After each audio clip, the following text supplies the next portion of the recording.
लिखा है कि तेरी बीवी तेरे घर के अंदर मेवादार ताक की मानंद होगी और तेरी औलाद तेरे दस्तरखान पर जैतून के पौधों की मानंद होगी। खुदावंद के इस कलाम के पढ़े और सुने जाने पर खुदावंद की बरकत हो। मेरे जो मैंने आयत पढ़ी, यहां पर लिखा कि तेरी बीवी तेरे घर के अंदर मेवादार ताक की मानंद होगी। हालांकि जब हम बेल लगाते हैं तो उसकी जो शाखें हैं वो बाहर चली जाती है, पर खुदा का कलाम हमें कहता है, फरमाता है कि तेरी बीवी तेरे घर के अंदर मेवादार ताक की मानंद होगी और तेरे बच्चे, तेरे औलाद तेरे दस्तरखान के जैतून के पौधों की मानंद होगी। यहूदी जब अपने बच्चों के साथ दस्तरखान में बैठते थे तो वो जैतून के पौधे वहां पर रखते थे। मैं आज आपको सिर्फ निकाह के बारे में और शादी के बारे में थोड़ी सी बातें बताऊंगा, कि टाइम बहुत ज्यादा हो चुका है, तो हम टाइम को मद्देनजर रखते हुए अगर हम यहूदियों की किताब तलामूद पढ़ें तो वहां पर उनकी शादी में जो हम जब निकाह करते हैं तो निकाह में 2 गवाह होते हैं, मगर वो उनके दरमियान 10 गवाह होते थे। 10 गवाहों से पूछकर फिर निकाह किया जाता था। तो यहां पर जब हम खुदा के कलाम में से पढ़ते हैं तो बहुत सी रस्में हैं जो हम शादी में मनाते हैं। हालांकि उन्हें शादी में उन्हें मनाने में हमें बहुत सी परेशानी आगे जाकर बनती है। अगर हम मेहंदी की रस्म जाने तो मेहंदी की एक देवी थी जो हिंदुओं की एक देवी है, और वो देवी जो थी वो बांझ देवी थी। जब हम उनकी रस्मों से स्टार्ट लेते हैं तो असल में हम उन देवियों को अपनी शादियों में दावत देते हैं, और ये खुदा के कलाम के खिलाफ है।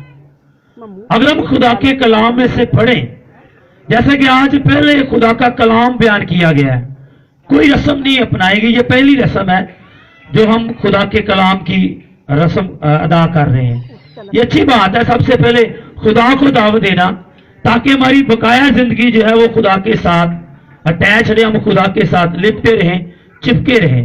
तो फिर जब हम खुदा के कलाम में से पढ़ते हैं तो यहाँ पर वहां पर 10 गवाह होते थे, तो फिर उनका निकाह जो था वो वाजिब होता था।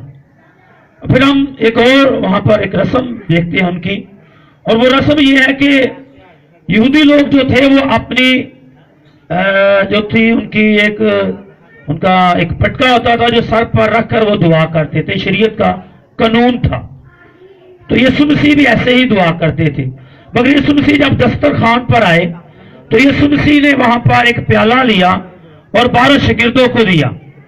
असल में वो शेरवानी की मीटिंग है, जब हम ऐसा आज करते हैं चर्चों में। असल में वहां पर यीशु मसीह ने एक रिश्ता कायम किया, और वो रिश्ता दूल्हा और दुल्हन का रिश्ता है। और वहां पर यहूदी से इस तरह मनाते थे, एक प्याले में से लेकर पहले उसे मर्द उस प्याले में से मैं पीता था, फिर वो औरत को देता था, तो फिर उसे वो बताता था कि आज के बाद कि तू मेरी शरीक हया है, हम एक प्याले में दोनों शरीक हो चुके हैं। ये उनकी रस्म का ये पहला स्टेप था। और दूसरा स्टेप ये था कि वो एक पटका लेता था, वो दूल्हा जो था उसके पटके पर लिखा होता था कि ये शरीयत की किताब तेरे मुंह से ना हटे, बल्कि दिन और रात तुझे इसी का ध्यान रहे।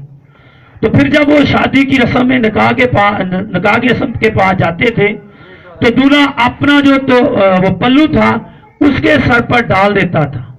क्यों डालता था? वो कहता था कि ये पहले मैं खुदा की पनाह में था, अब तू भी मेरे साथ खुदा की पनाह में है।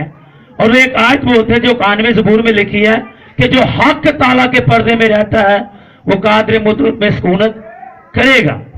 वहां पर उनका कवानीन था, वो बहुत से कवानीन मनाते थे, उसके बाद ये शादी की रस्म कंप्लीट होती थी। तो मेरे जो हम इस बाइबल के सामने 2 गवाहों के सामने अहद करते हैं, कसम खाते हैं, वादा करते हैं, मगर हमें चाहिए कि हम जब अहद करें, वादा करें और मियां बीवी एक दूसरे के साथ वफादार हैं।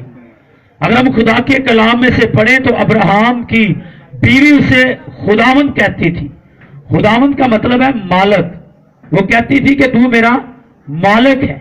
ऐसे वफादार बीवियों को चाहिए कि वो अपने खामदों को मालिक कहे, मालिक समझकर उनकी इज्जत करे, खिदमत करे।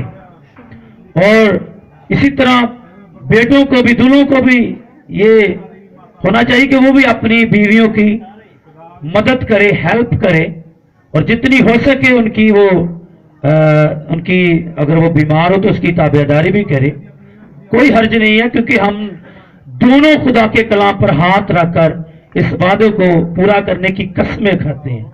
तो मेरी दोस्तों, आज भाई आंबर की शादी है और मेरी इनके लिए नेक ख्वाहिशात है कि खुदावंद इस जोड़ी को सलामत रखे और इन्हें बाबरकत बनाए और इनकी आने वाली औलाद भी बाबरकत हो। और मैं खुदावंद का शुक्र करता हूं कि ये जो जहां पर मैं खड़ा हूं, ये सब लोग जो है ईमानदार लोग हैं और ये दुआ करने और खुदा के खादमों की इज्जत और खिदमत करने वाले लोग हैं। आइए हम सब आंखें बंद करेंगे, खुदावंद आपको इस कलाम के वसीला से बरकत दे। आइए हम आंखें बंद करेंगे और दुआ करेंगे। ऐ मेरे खुदा, तू अब्राहम, इसहाक, याकूब का खुदा है। ऐ मेरे खुदा, मैं इन सब लोगों को तेरे पाक